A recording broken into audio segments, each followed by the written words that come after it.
Gostaria de convidar você a abrir particularmente em Mateus capítulo 2, a partir do verso 16 até o verso 18. Mateus capítulo 2, verso 16 a 18. Eu gostaria que você encontrasse aí na sua Bíblia, ou no seu smartphone, esse trecho da Palavra de Deus, para que a gente possa ministrar a Palavra de Deus ao seu coração nesta manhã que é, acima de tudo, uma manhã de culto a Deus, e nós queremos enfatizar isto, porque hoje é o dia do Senhor e podemos adorar a Deus, nós aqui nesse lugar mesmo vazio, e você aí onde você está, na sua casa, junto com a sua família, nós podemos oferecer o culto a Deus, porque hoje é dia do Senhor, o primeiro dia da semana, e essa é a exigência do nosso Deus para que possamos adorá-lo acima de todas as coisas. Ao mesmo tempo, nós também queremos agradecer a Deus, por isso nosso culto também é em gratidão a Deus pelas nossas mães. Nós não estamos vinculados a um calendário comercial, obviamente queremos dar graças a Deus pelas nossas mães todos os dias e devemos fazer isso, mas também não estamos alheios ao fato de que hoje é o Dia das Mães comemorado e numa circunstância muito diferente dos anos anteriores, quando as mães não podem de repente reunir toda a família junto delas. Existem mães separadas dos seus filhos, infelizmente existem mães que choram a perda de filhos nesses dias, e por isso nós queremos trazer uma palavra de gratidão a Deus por sua vida e ao mesmo tempo de conforto. Daí o tema do nosso sermão de hoje, que é mães que choram. E sem dúvida alguma, se tem uma coisa que mãe faz é chorar, não que mãe seja chorona, mas nós vamos entender melhor ao longo da mensagem. E o tema então é mães que choram, mão que conforta.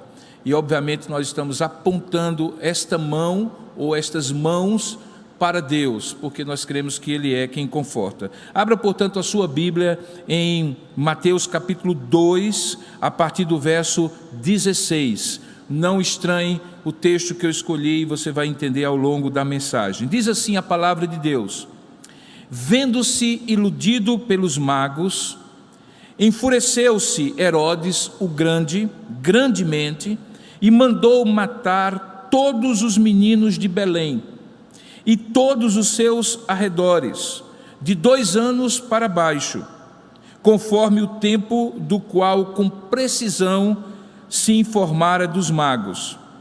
Então se cumpriu o que fora dito por intermédio do profeta Jeremias. E ele está se referindo à profecia de Jeremias, no capítulo 31, verso 15. E lá diz assim: ouviu-se um clamor em Ramá, pranto, choro e grande lamento. Era Raquel chorando por seus filhos e inconsolável, porque eles não mais existem. Que Deus abençoe a sua palavra lida. Eu convido você a orar comigo nesta hora e pedir que Deus fale ao seu coração e também às pessoas que vão participar deste culto conosco. Vamos orar juntos. Ó Deus amado e querido Pai, nós queremos nesse momento, oferecendo esse culto a Ti, rogar também que o Senhor fale conosco. Sabemos que somos falhos, imperfeitos, já Te confessamos os nossos pecados, mas somos filhos da aliança, e como filhos da aliança, nós queremos ouvir a voz do Senhor, aquele que é o nosso Rei, aquele que é o nosso Pai. E nessa ocasião em especial, eu rogo a Ti que o Teu Espírito use a fragilidade desse Teu servo que Te fala, na sua limitação e fraqueza, no seu pecado muitas vezes que Te desagrada, mas eu rogo perdão e consolação do Senhor na minha vida, e ao mesmo tempo eu Te rogo que o Teu Espírito use a minha vida para o bem das minhas ovelhas que Tu me confiaste e também daqueles que estarão participando conosco. Fala conosco, Senhor, abre o nosso entendimento e ministra ao nosso coração, é o que nós oramos, em nome e para a glória de Jesus. Amém. Queridos, nós estamos nesse texto, no momento em que Jesus está recém-nascido. Você compreende que Mateus capítulo 2 registra alguns dos fatos iniciais daquele momento do nascimento do Redentor. Você vê do capítulo 2, verso 1 ao verso 12, a visita dos magos, daqueles que vieram do Oriente.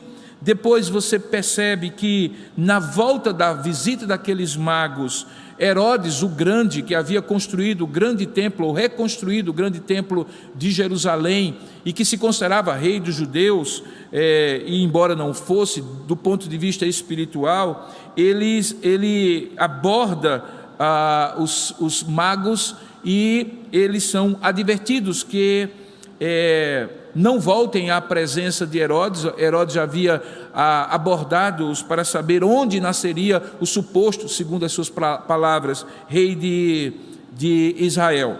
Depois, no capítulo 2 ainda, verso 13 em diante, o menino e Maria, sua mãe, juntamente com José, eles fogem para o Egito, verso 13 em diante, para cumprimento também de uma profecia. Você vai encontrar nesse texto de Mateus capítulo 2, pelo menos 4 profecias que são mencionadas, 2 nas visitas dos magos, na visita dos magos, uma relacionada à fuga para o Egito, e agora novamente uma relacionada à matança dos inocentes.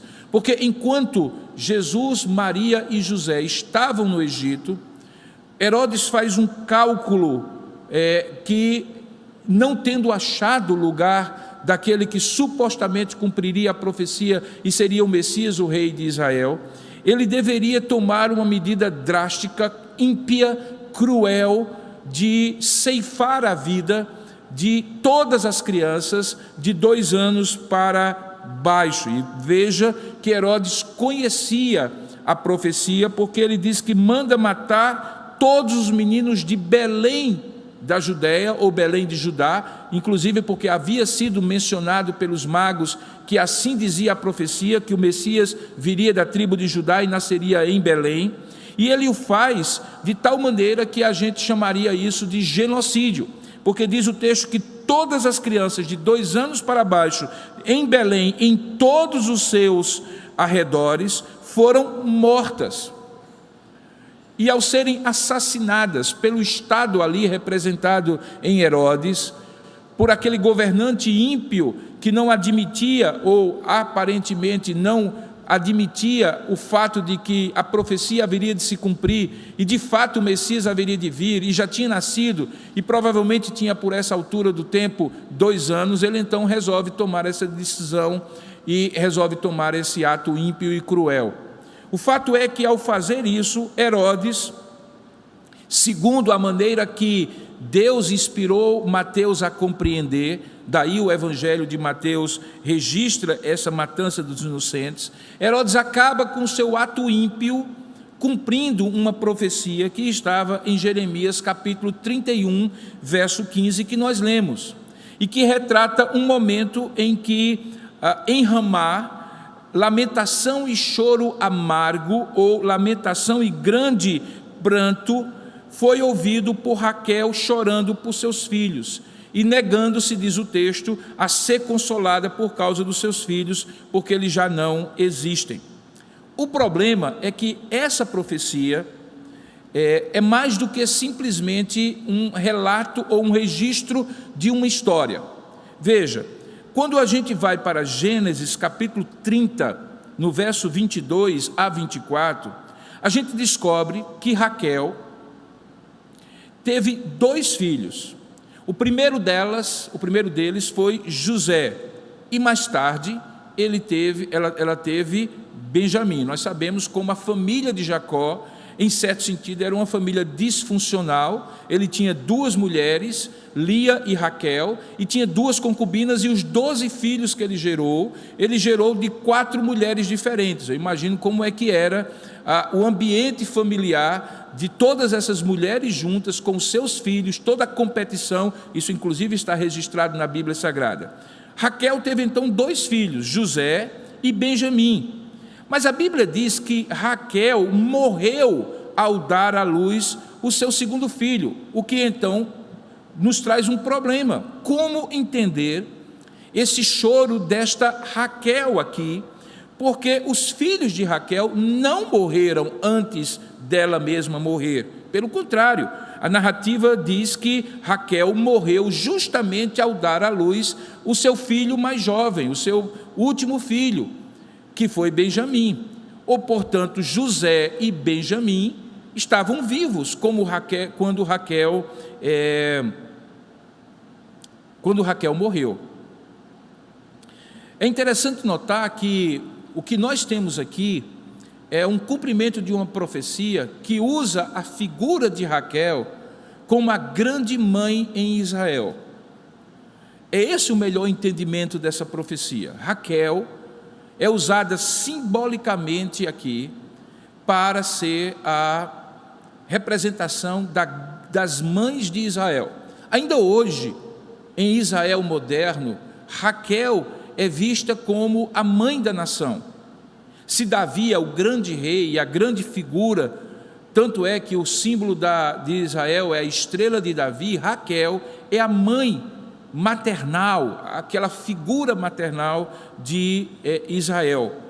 Ela, portanto, quando é mencionada por Jeremias, centenas de anos antes dessa profecia se cumprir, como Mateus viu que ela se cumpriu quando Herodes mandou matar, na verdade, Jeremias estava profetizando simbolicamente justamente esse momento em que o déspota, o tirano Herodes o Grande, manda matar aquelas crianças de 2 anos para cá, para baixo, para tentar atingir o Messias, de quem ele tinha medo que viesse a sobreviver, se tornar adulto e tornar-se o Messias, como de fato aconteceu.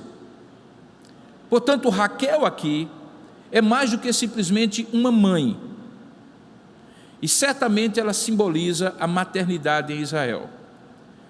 Se a gente pudesse fazer agora, com o tempo sobrando, um corte longitudinal ao longo da história da redenção, de Gênesis a Apocalipse, nós vamos perceber esta relação da maternidade com o choro, o quebrantamento e, consequentemente, o conforto de Deus para essas mães. E em tudo e por tudo, essas histórias, algumas delas que estão espalhadas na Bíblia, elas representam um fato, uma realidade teológica que é importante que a gente enfatize no Dia das Mães. É que Deus deu à mulher, e somente a ela, a capacidade de ser a geradora, aquela que nutre no seu ventre a vida da raça humana. Deus deu a esta mulher e a ela de maneira simbólica, inclusive àquelas que por questões físicas e biológicas não podem gerar filhos, ou os seus maridos não o podem, pela adoção, o valor simbólico, espiritual, de serem aquelas que geram filhos, que têm nos seus ventres, que amamentam nos seus seios a vida de toda a humanidade. Alguém já disse que só há 2 tipos de pessoas caminhando hoje na terra: as mães e os filhos delas, porque de fato é isso mesmo. E no dia em que nós nos lembramos de, junto ao culto a Deus e também dentro do culto a Deus, oferecer ações de graças pelas nossas mães, é bom entender como ao longo da história da redenção, Deus usa momentos de profundo pranto, quebrantamento, quase inconsolável, de uma Raquel que simboliza todas as mulheres de Israel e tantas outras ao longo da história, nas quais o Senhor põe a sua mão de conforto no momento em que circunstâncias, em que momentos como esse que nós estamos vivendo em pleno século 21, parece ter a incapacidade, a impossibilidade de consolar o coração das mães.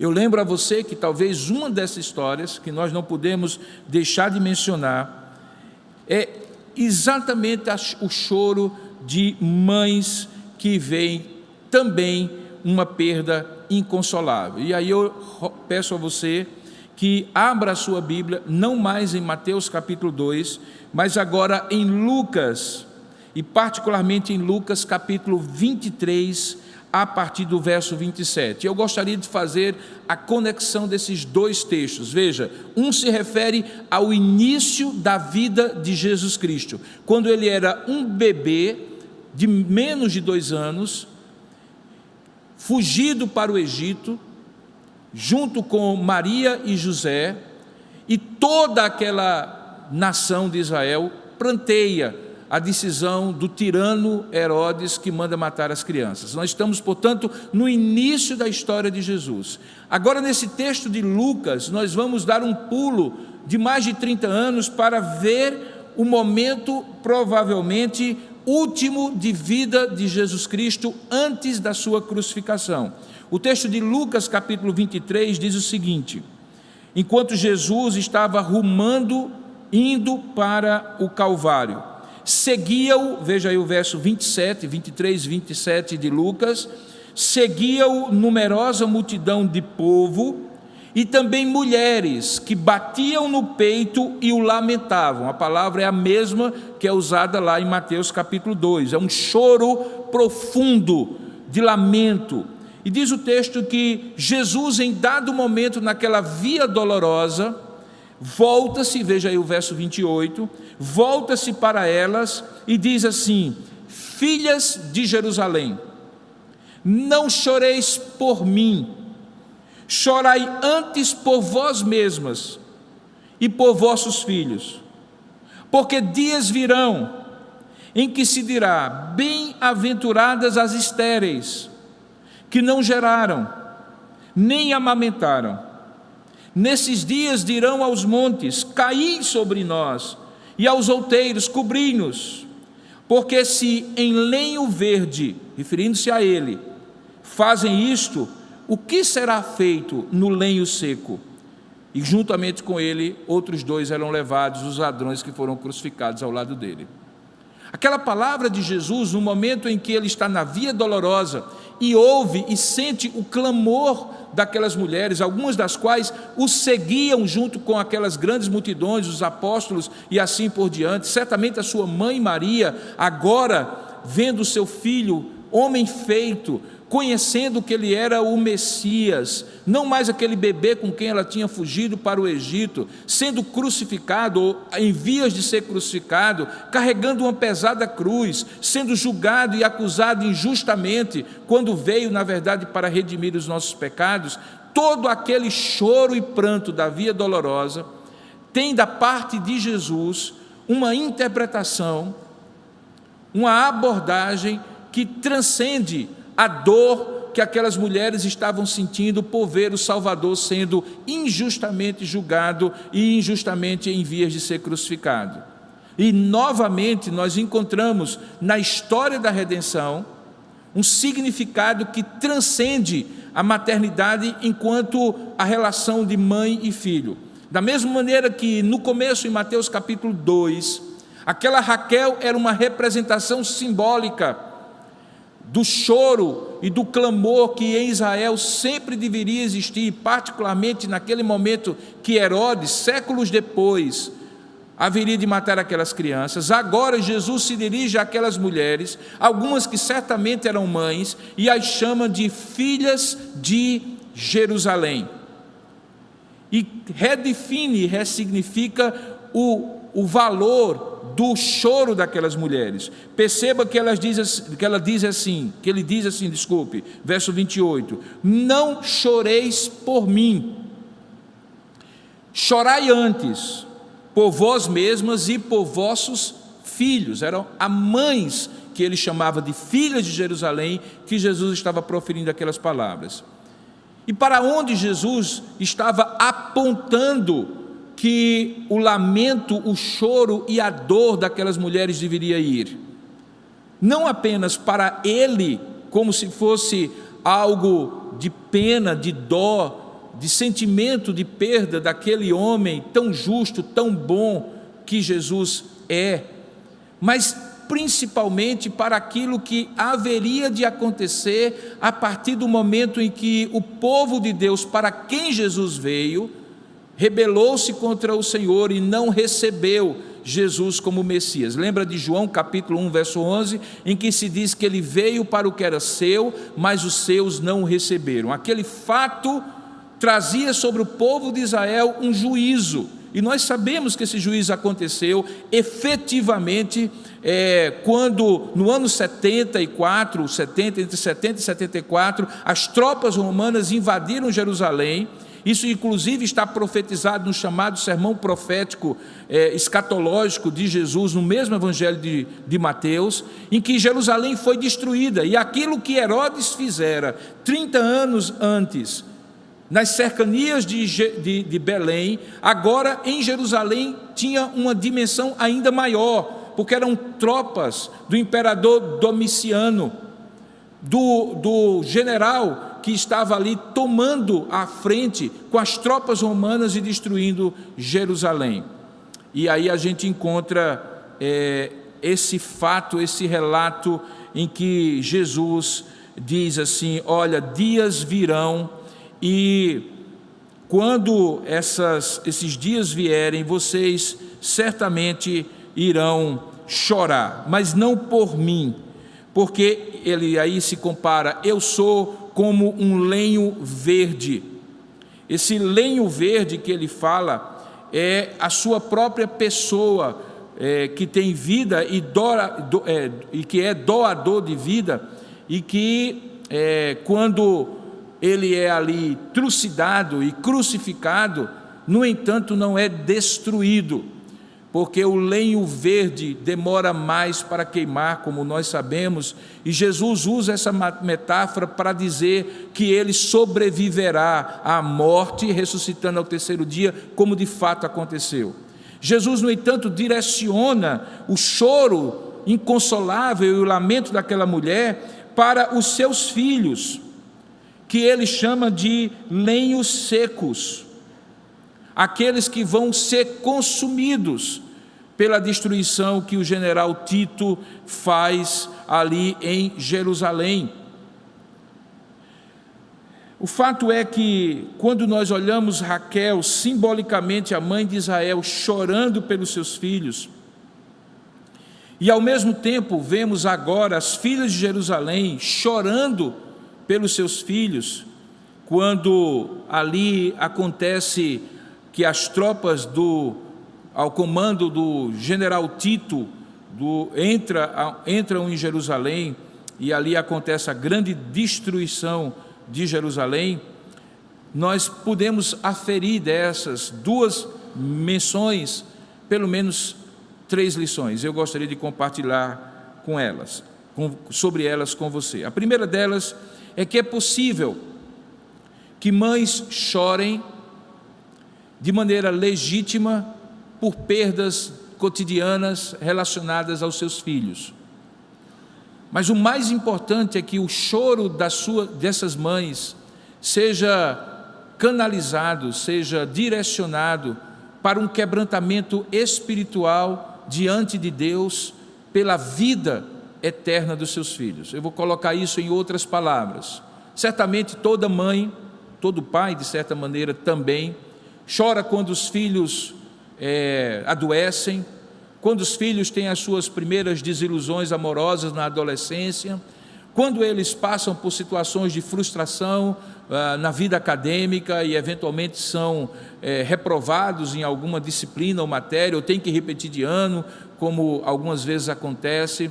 Certamente as mães choram de impotência quando os filhos adoecem e elas ficam esperando que a medicação que foi ministrada surta efeito, e isso às vezes traz um choro inconsolável às mães. Nesses dias nós temos visto muitos relatos de filhos que perderam os pais, principalmente por serem eles aqueles do grupo de risco de pessoas de mais idade e eventualmente com comorbidades. Mas também nós estamos vendo nesse tempo de pandemia, infelizmente, muitas mães chorando pelos filhos, muitas vezes crianças e adolescentes que perderam a vida. Tudo isso é muito digno, embora muito doloroso. Uma mãe que não chora pelas lutas do filho demonstra uma insensibilidade que é incompreensível, e que não tem qualquer tipo de relação com a maternidade, todo o afeto que a maternidade traz consigo. Certamente há mães que não são boas mães.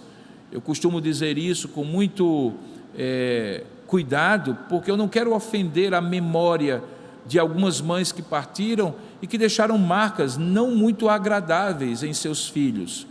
Recentemente eu estava conversando com uma senhora que me contou como a mãe, apesar dela hoje reconhecer que amava muito, essa é uma pessoa já de muita idade, recordando da sua mãe, dizendo assim: no entanto, ela tinha umas coisas, pastor, que eu não compreendia. Minha mãe dizia que eu era burra, que eu só tinha nascido para cangaia, no sentido de colocar o peso, de ser uma trabalhadora braçal, que eu nunca ia ser ninguém na vida.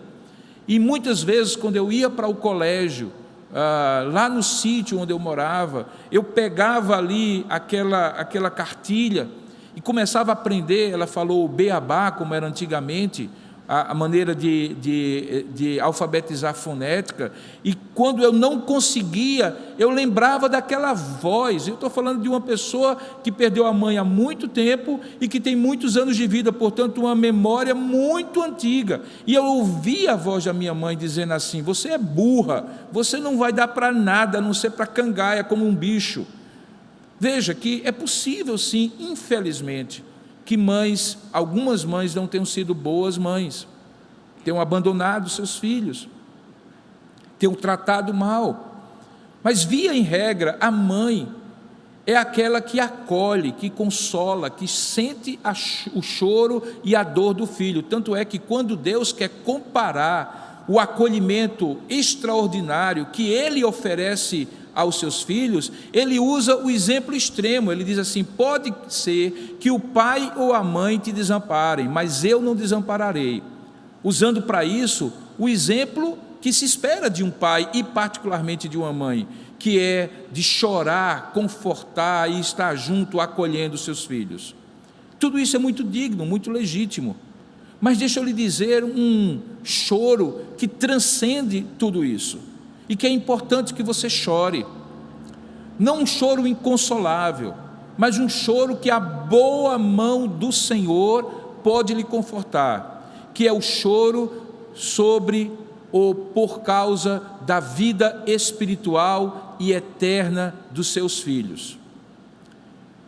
Uma mãe cristã que compreende a importância não apenas de prover as necessidades, dando uma boa comida a seus filhos, de não apenas cuidar deles, providenciando uma boa roupa, um bom calçado, uma boa educação, mas uma mãe cristã que entende que faz parte de um povo da aliança, que Deus fez com ela, ou eventualmente com ela e seu esposo, e que abrange os seus filhos, certamente chora pela vida espiritual dos seus filhos.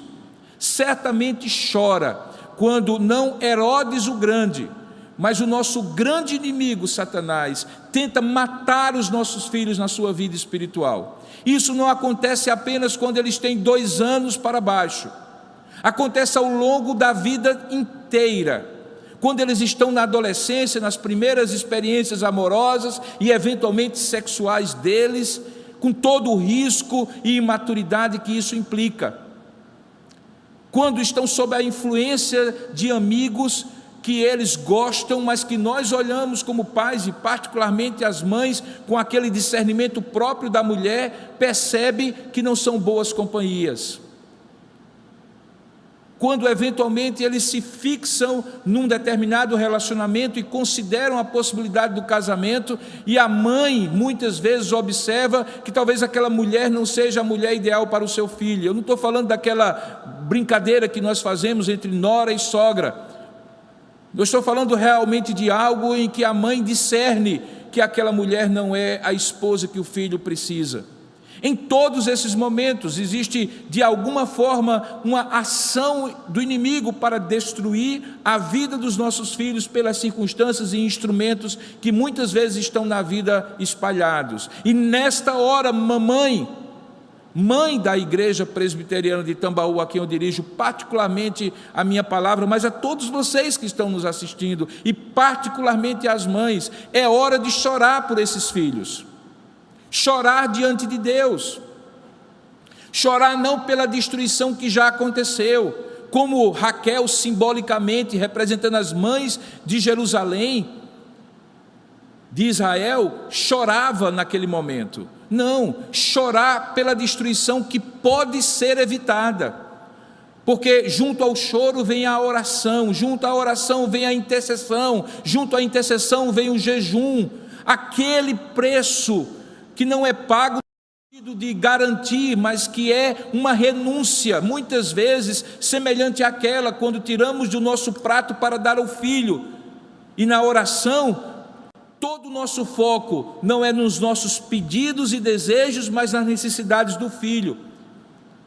É nesse sentido que Jesus diz às mães de Jerusalém: não chorem por mim, eu sou lenho verde, eu vim para isso, eu não serei completamente queimado pela morte, eu sobreviverei e ressuscitarei ao terceiro dia. Chorai antes pelos seus filhos, porque existe um risco iminente de destruir, e muitos deles serão ceifados sem terem tido a oportunidade de pavimentar pela fé em Jesus Cristo o caminho da salvação.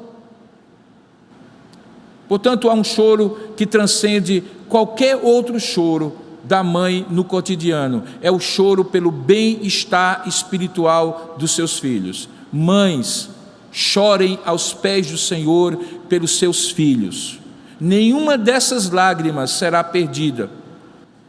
Eu gosto muito de dois movimentos que existem no Brasil e que são muito importantes. É o Projeto Ana, de intercessão na Igreja Presbiteriana do Brasil, em que mães oram pelos seus filhos, e que a SAF, a Sociedade Auxiliadora Feminina, se engaja e de alguma forma coordena isso nacionalmente.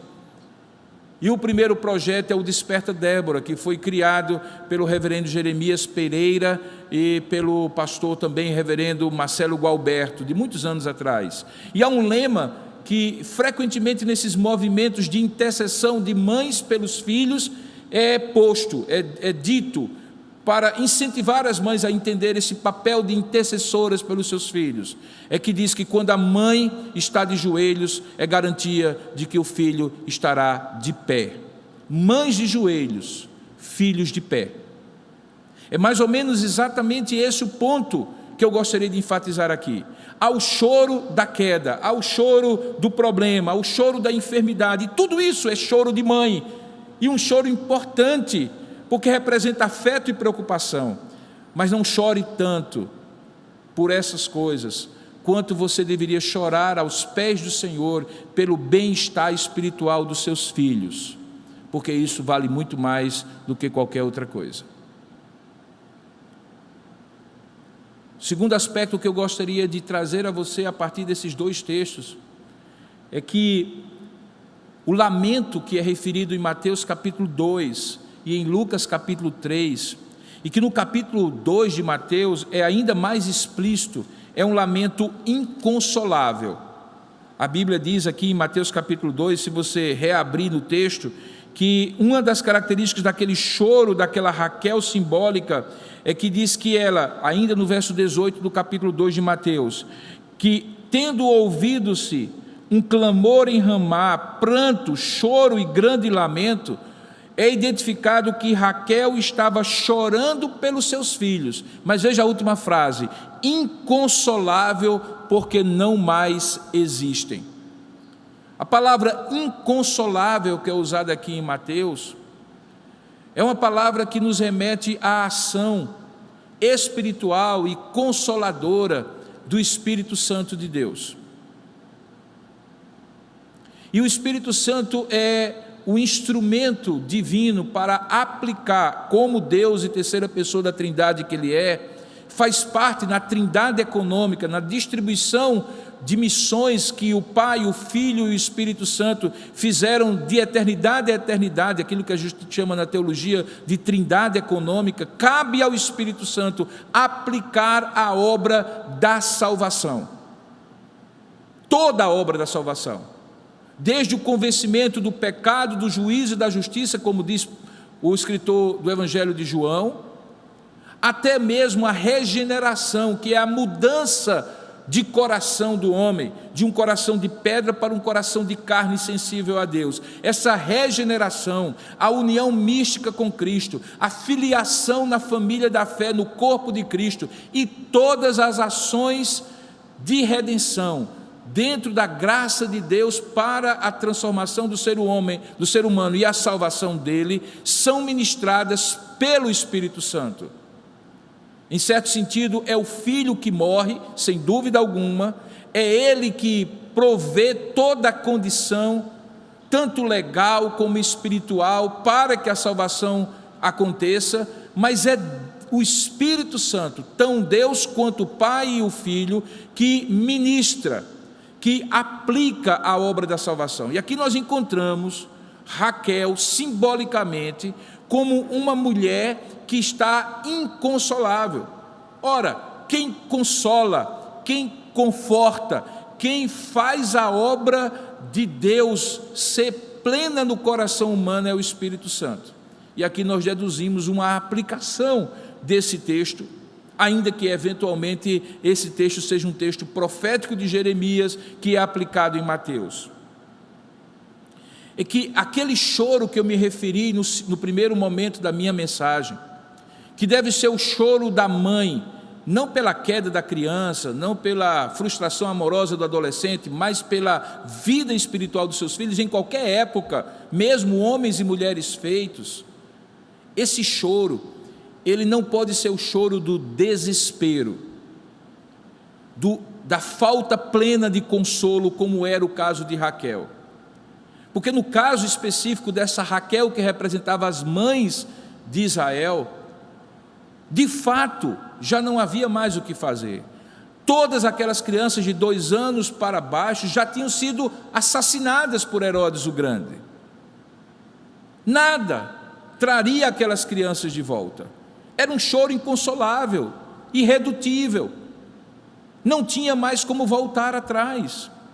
Mas deixa eu lhe dar uma palavra agora de conforto ao seu coração de mãe, que chora pelos seus filhos, pensando no bem-estar espiritual deles. Você chora, você clama, você intercede, você está de joelhos diante de Deus, e saiba que nos bastidores do coração do seu filho há um Espírito de Deus, divino e poderoso, agindo para além daquilo que você consegue ver e contemplar. Deus está agindo nos filhos da aliança, mesmo quando eles estão rebeldes e afastados de Deus.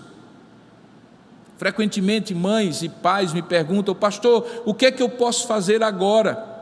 E eles estão se referindo a filhos adolescentes e jovens que já criaram uma autonomia e já não frequentam a igreja quando eram trazidos pela mão pelos seus pais, ou eventualmente começam a desenvolver comportamentos completamente distantes da palavra de Deus, e pior ainda, quando esfriam na fé e já não creem na mesma fé que os pais criam. Eu sempre gosto de dizer, quando eu batizo as crianças aqui, que um dia, aquele batismo que é símbolo da nova aliança, tanto quanto a circuncisão era da antiga aliança, será ratificado. Na antiga aliança, os judeus ainda hoje fazem o bar mitzvah, a confissão pública de sua fé, e passam a ser considerados como adultos na sinagoga. No caso nosso, reformados, nós cremos que a criança, em algum momento, o adolescente, terá consciência de que aquele batismo que Deus fez os seus pais consagrarem como símbolo da aliança, será ratificado. Eu costumo dizer uma frase, todas as minhas ovelhas lembram disso, que um dia, quando eu oro pela criança, que um dia você diga a Deus e a todos que possam lhe ouvir: a fé dos meus pais é a minha fé, o meu Deus é o Deus dos meus pais. Mas nem sempre acontece assim, e existe um choro de mães que estão algumas vezes inconsoláveis, porque estão intercedendo ao longo da vida, muitas vezes, por aquele filho que está afastado, por aquela filha que está afastada do Senhor. Deixa-lhe dizer, o Espírito Santo, que é o consolador, que é o confortador de todo choro levada aos pés de Deus em oração, o Espírito Santo está trabalhando no coração dos filhos da aliança. Portanto, que o seu choro não seja o choro de Raquel, simbolicamente aqui as mães de Israel, inconsolável, porque já não há mais o que fazer, não há como voltar atrás, os filhos já tinham morrido de 2 anos para baixo. Não, a Bíblia diz que existe uma ação silenciosa do Espírito Santo, que muitas vezes permite, dentro daquele propósito eterno que nós não compreendemos, que os filhos caminhem por caminhos que não são os caminhos de Deus, e os acompanha, para que num determinado momento, tendo aprendido a vida dura de uma ovelha errante, que saiu do redil, ele possa sentir o toque maravilhoso, gracioso, reconstrutor da vida eterna do Pai, quando vai resgatá-lo como bom pastor. E esta ação é a ação do Espírito Santo de Deus, no silêncio da sua oração, utilizando-se da sua intercessão, no coração daquele filho. Portanto, que o seu choro seja um choro pela vida espiritual do seu filho, mais do que qualquer outra coisa, mas não seja um choro inconsolável, porque há consolo e provisão do Espírito de Deus para agir no coração do seu filho. Perceba que há algo também muito importante com o qual eu concluo, é que nesse momento em que mães choram, e eventualmente correm o risco de não serem consolados, choram espiritualmente pelos filhos, mas eventualmente não conseguem ser consoladas, e precisam ser consoladas pela convicção de que é Deus que está agindo nos seus filhos espiritualmente. Eu trago agora de volta ao texto de Lucas capítulo 23, uma expressão muito interessante que Jesus usa aqui, no texto em que ele está rumando ao Calvário. Eu estou falando de Lucas capítulo 23, versículo 27.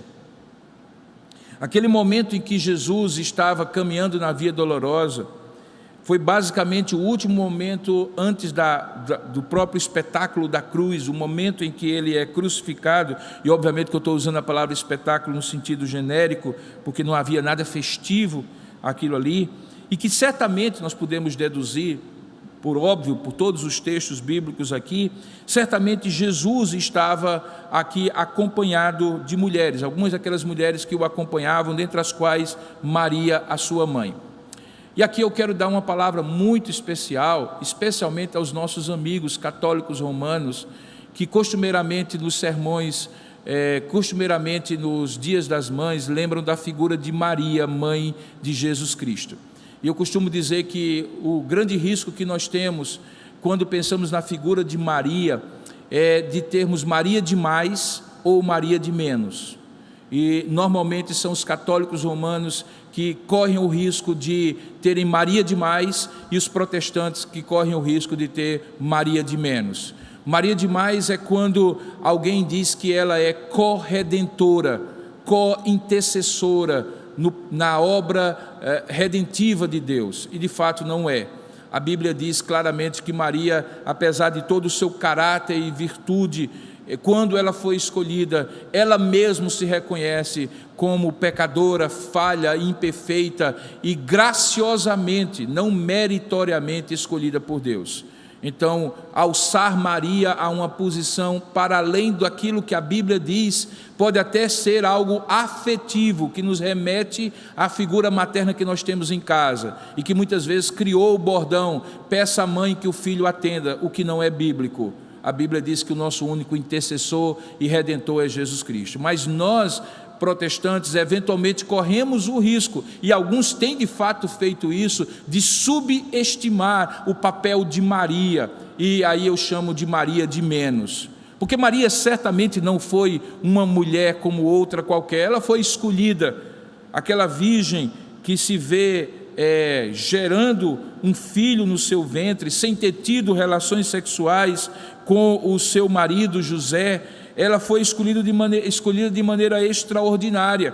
A história de Maria é uma história simbólica da maternidade do próprio Filho de Deus. E há um momento que não está, obviamente, no texto de Lucas, em que no Evangelho de João é dito que Jesus e diz a sua mãe que ali estaria João, o discípulo amado, como seu filho, e acolhe aquela mãe com a presença do seu discípulo mais próximo e amado. Maria chorou aos pés do Calvário, não inconsolável, porque compreendia desde logo cedo que ela era a mãe do Salvador. Mas Maria, logo depois, quando na sua separação física do seu filho Jesus Cristo, precisa de conforto, Deus designa pela palavra do seu próprio filho Jesus Cristo um suporte emocional e espiritual. E aqui eu quero falar de maneira muito específica naquilo que as mães podem contar quando Deus traz para elas filhos que não geraram, mas que Deus colocou no caminho, sejam pequenos ou grandes, como meios de conforto ao seu coração.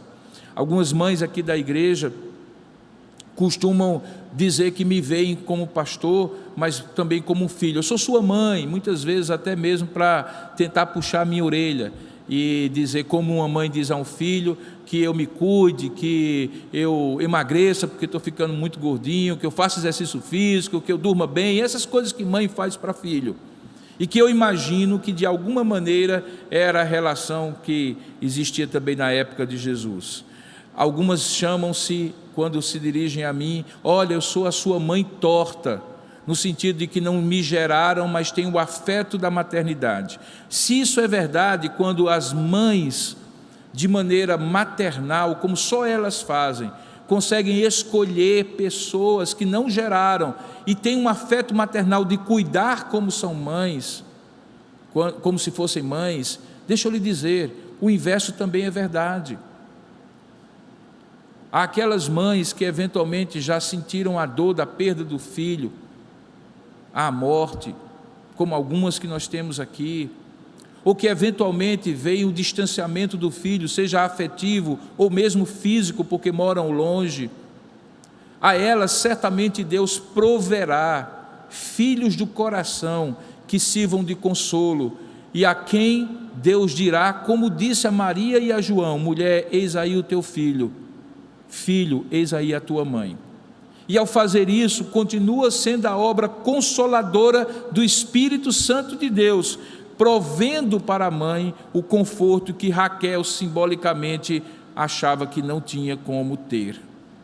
O meu desejo nesse Dia das Mães, e particularmente ministrando essa palavra, é que Deus nos deu o senso exato da importância dessas mulheres na nossa vida, mesmo quando elas, nas suas imperfeições, nos marcaram nem sempre positivamente, mas Deus de alguma forma usou a vida delas e ainda hoje usa para o crescimento espiritual, afetivo, emocional e de vida de cada um de nós.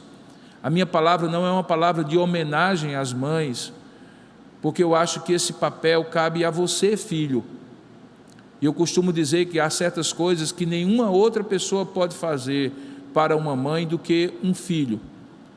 E isso tem a ver com reconhecimento, com afeto, com carinho, com respeito, com devolução de todo o investimento que foi feito. Eu não falo apenas de investimento financeiro, mas de dedicação de vida.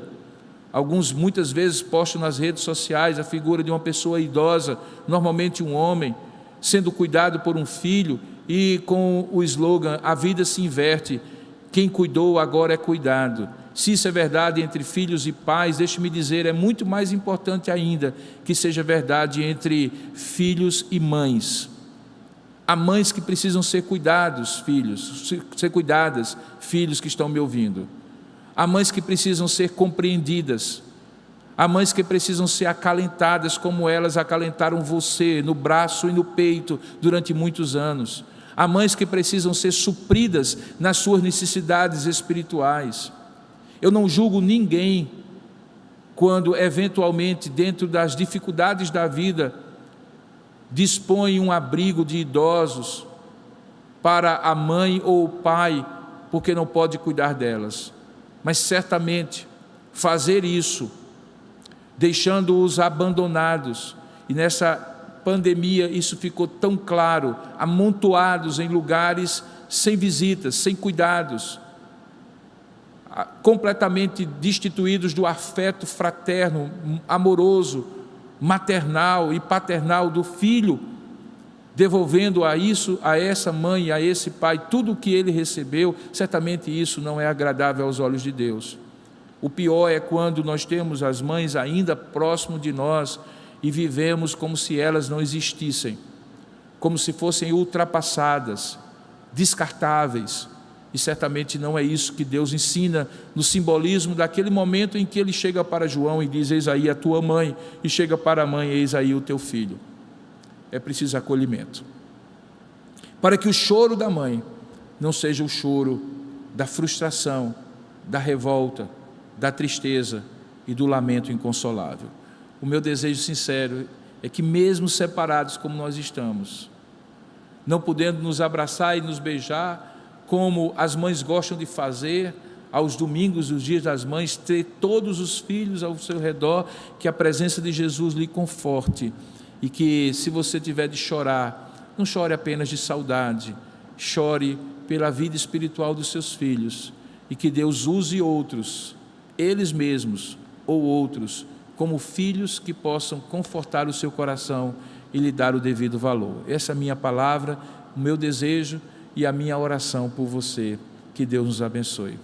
Eu lhe convido, aonde você estiver agora, a orar, e eu gostaria de direcionar de maneira muito especial, sem dúvida alguma, as mães que choram nesses dias de pandemia, por vários motivos, inclusive pela solidão, eventualmente pela perda de filhos, para que o consolo de Deus possa reconfortá-las e possa segurá-las nos caminhos de Deus com força e coragem para prosseguir. Vamos orar juntos? Ó Deus amado e querido Pai, nesse momento nós te damos graças pelas nossas mães, por aquelas que já partiram e que nos deixaram saudade, mas também nos deixaram legado, e que nós nos lembramos não apenas com saudade, mas com gratidão, porque elas são muito especiais e marcaram a nossa vida. Até mesmo por aquelas que cometeram injustiças e que eventualmente não foram as melhores mães que poderiam ser, mas que de alguma maneira são lembradas pelos filhos hoje, como aquelas que geraram e deram à luz, e deram a oportunidade de vida como instrumentos de Deus. Quero agradecer por aquelas que acolheram no coração filhos que foram gerados em outros ventres.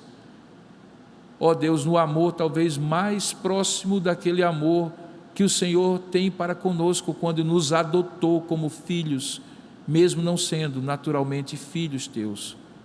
Queremos pedir que essa relação seja saudável e abençoadora para mãe e filhos.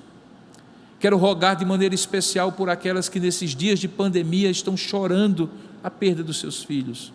Ó Deus, que dor lancinante, a dor de uma mãe que chora por um filho que morre.